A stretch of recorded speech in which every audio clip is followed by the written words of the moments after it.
আমার চোখে তুলে দিয়ে এই মহিষের রূপ ধারণ করেছি। আমি আত্মা শক্তি মহামায়া, আমি ত্রিনয়নী, আমি জগৎ জননী।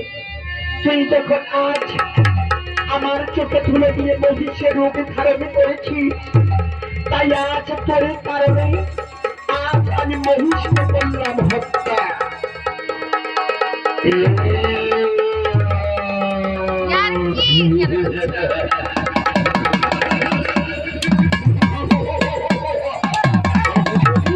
এবার মৃত্যুর জন্য তৈরি হয়ে যাও।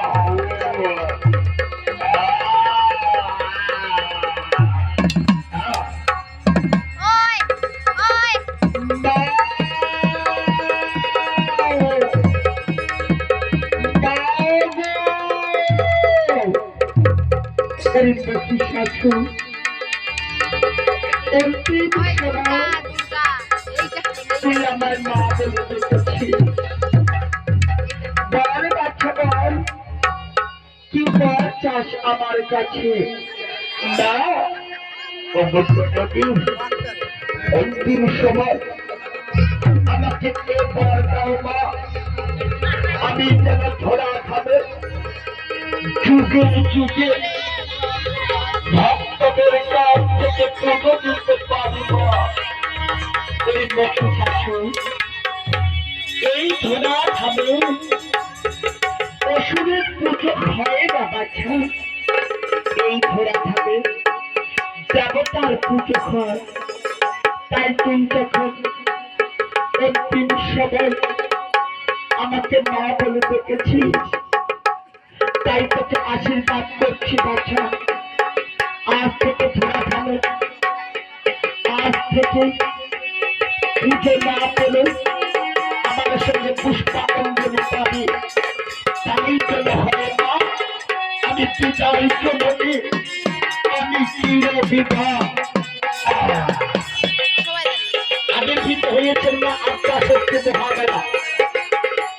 আত্মা শক্তি মহামায়া পুজোর জন্য এই পূজারীর খেলায় আপনার যে কাউ দান করতে পারেন। থাকতে বলে করে দান করানো তুলেই ভাগ্যবান। তাহলেই হচ্ছে মহাপূর্ণ পূজারীর খেলায় আপনার যে যা করেন কিছু কিছু করে দান করবে। এটা আপনার জীবনে যাবে না, এটা দেহকাল পরকালের জন্য জমা হয়ে থাকবে।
नमस्तस्यै नमस्तस्यै नमो नमः जाते सर्वभूतेषु मातृभूते नमस्कृता नमस्तस्यै नमस्तस्यै नमो नमः जाते सर्वभूतेषु मातृभूते नमस्कृता नमस्तस्यै नमस्तस्यै नमो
আমি আত্মা শক্তি মহামায়ের কাছে কামনা করি সকল মায়ের জন্য সকল দাদা বাবাদের জন্য মনের কামনা পূর্ণ করে আত্মা শক্তি মহামায়া